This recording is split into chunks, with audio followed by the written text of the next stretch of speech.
Selamat pagi. Assalamualaikum warahmatullahi wabarakatuh. Salam sejahtera buat kita semua. Perkenalkan, nama saya Pak Wibi, mahasiswa PPL dari UNS yang akan membantu Bu Ria mengajar kalian tentang produk kreatif dan kewirausahaan. Nah, Pak Wibi berasalnya dari Solo dan akan mengajar kalian kurang lebih 2 bulan sampai bulan September. Baik ya, udah perkenalannya. Pak Wibi langsung mulai aja. Kemarin kalian bersama dengan Bu Ria sudah sampai ke bab 2. Modulnya sudah diberi sama Bu Ria kan. Nah, kalian boleh sambil baca, sambil buka modul. Kita masuk ke bab 2, yaitu peluang usaha. Peluang usaha. Peluang usaha berasal dari dua kata, yaitu kata peluang dan kata usaha. Peluang itu artinya kesempatan, sedangkan usaha itu upaya untuk mencapai sebuah tujuan. Tujuannya itu bisa berupa, kalau usaha tujuannya paling umum apa? Keuntungan atau uang. Kemudian bisa juga kepuasan batin, popularitas, dan lain sebagainya. Jadi peluang usaha itu apa? Nah, peluang usaha itu yaitu kesempatan untuk berupaya mencapai tujuan tertentu dengan sumber daya yang ada. Sumber dayanya bisa apa? Bisa berupa modal, pengetahuan, relasi, skill, dan lain-lain. Nah, kemudian peluang usaha itu punya ciri-ciri enggak loh? Ternyata punya. Peluang usaha itu harus punya ciri-ciri baik. Nah, baiknya seperti apa? Nah, peluang usaha itu yang pertama harus orisinil. Orisinil jadi tidak boleh menjiplak orang lain. Sama mungkin bisa, tapi pasti ada ciri khas lainnya dari usaha tersebut. Yang pertama tadi orisinil. Yang kedua, dapat mengantisipasi persaingan. Jadi selain orisinil, peluang usaha itu juga harus dapat bersaing. Nah, jadi setelah diluncurkan nanti harus bisa bersaing, jangan belum sudah gagal. Kemudian yang ketiga, sesuai dengan kebutuhan pasar.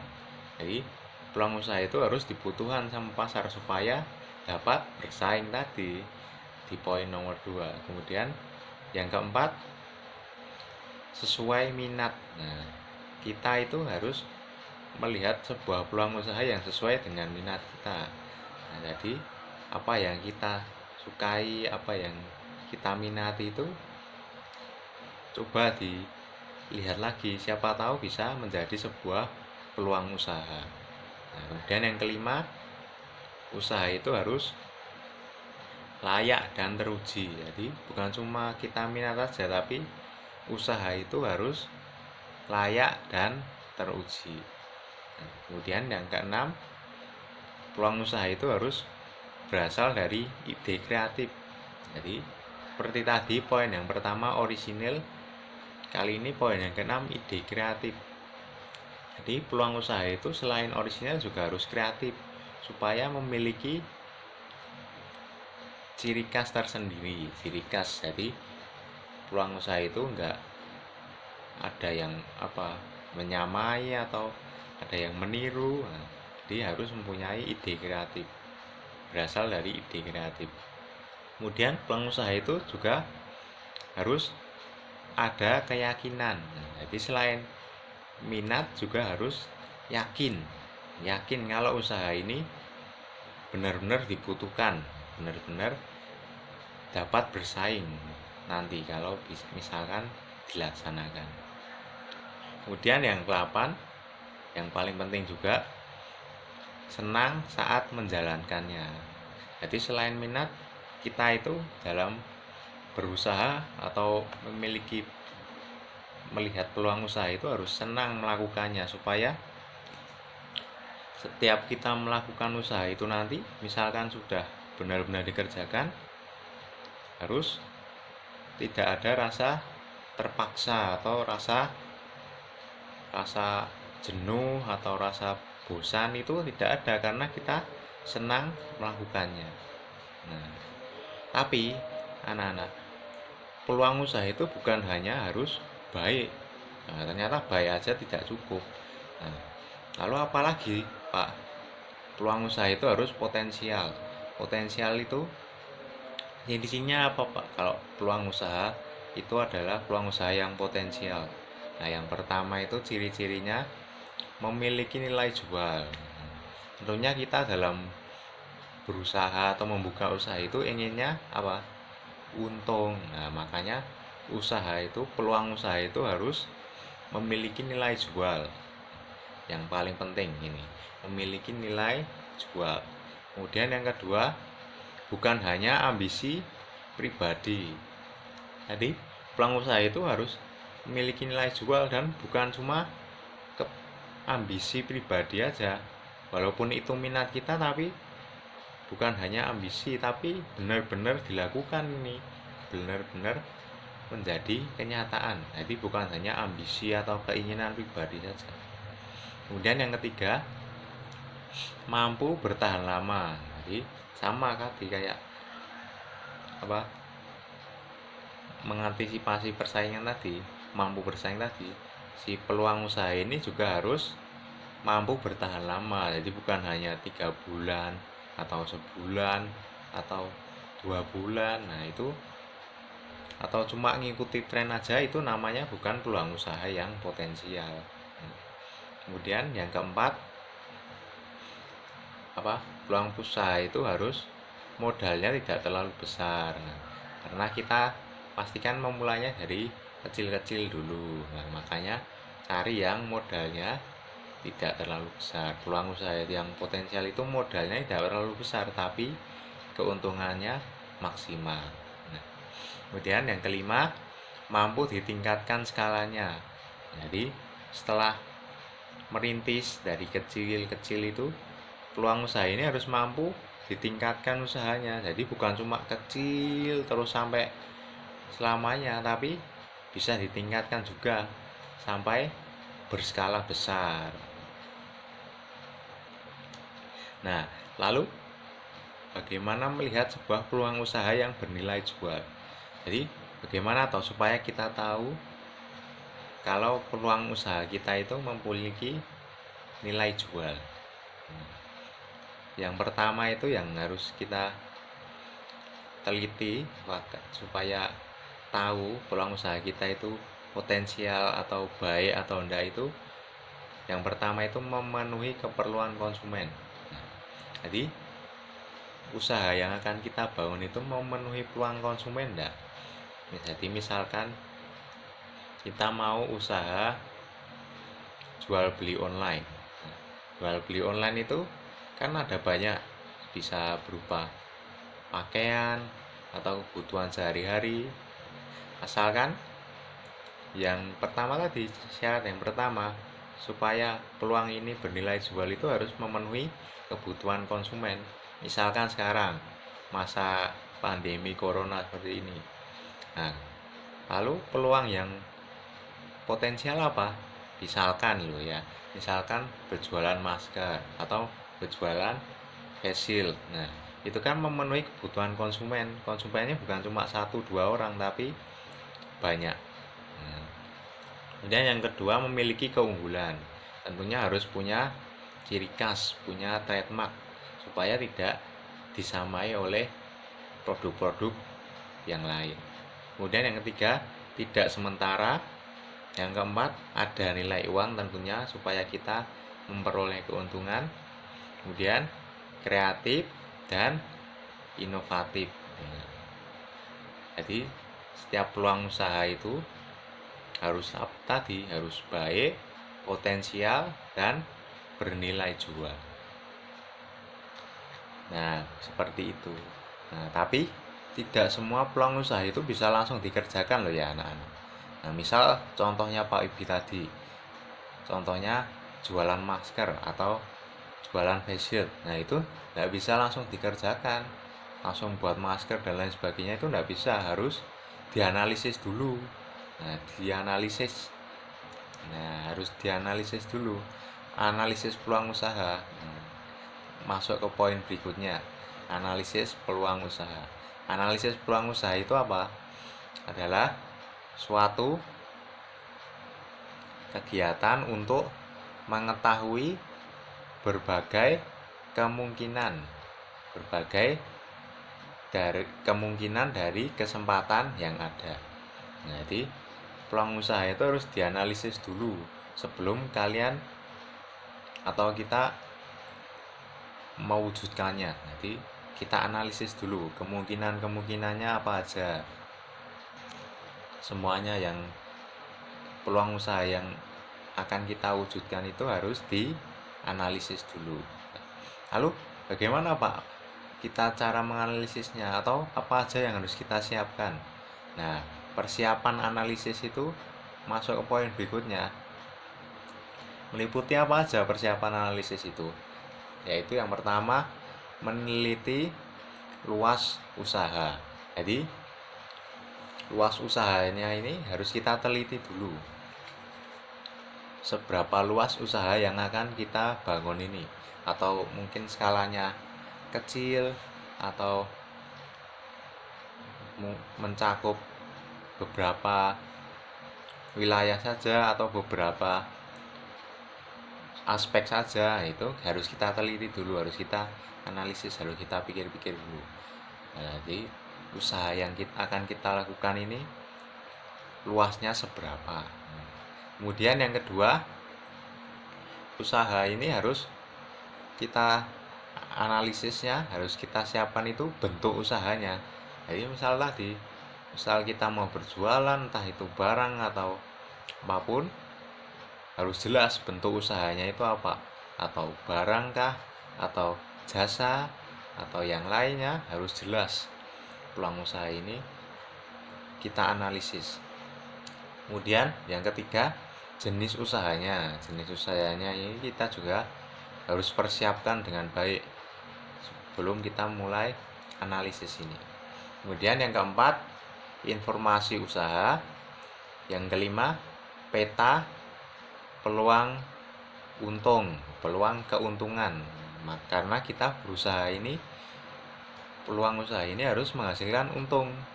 Karena yang kita cari adalah keuntungan, bukan kerugian. Lalu apa aja langkah-langkah yang harus kita lakukan untuk melakukan analisis peluang usaha ini? Nah, langkah-langkah yang harus kita lakukan itu, yang pertama, kita harus membuat sketsa usaha. Jadi kita misalkan gambar atau tulis-tulis, coret-coret di kertas, kita buat sketsa usahanya. Nah, jadi kita coret-coret lah gambaran sederhananya dari usaha yang akan kita analisis ini. Jadi misalkan berjualan online shop. Nah, itu kita harus orek-orek dulu gambarannya nanti seperti apa, kita jualnya di mana, atau kita mau jualan barang apa, itu harus kita analisa, kita buat sketsanya.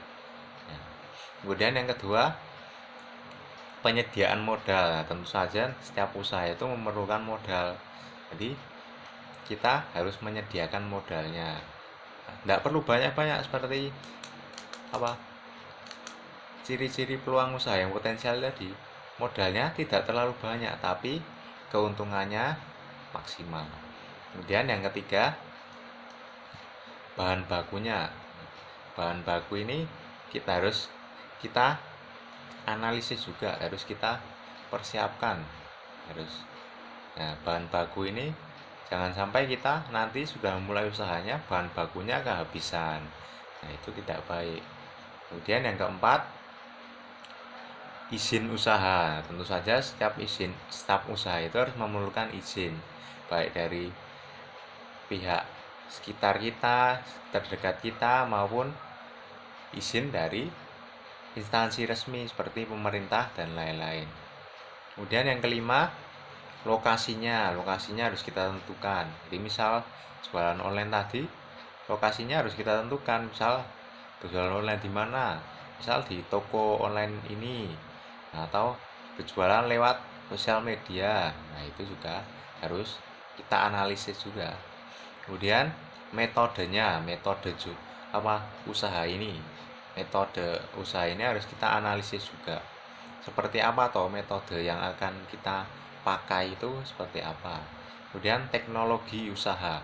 Teknologi usaha yang akan kita pakai itu seperti apa, kita juga harus menganalisisnya supaya mempermudahkan kita untuk melakukan usahanya nanti. Yang kedelapan, manajemen. Nah, ini salah satu poin yang paling penting juga, teman-teman.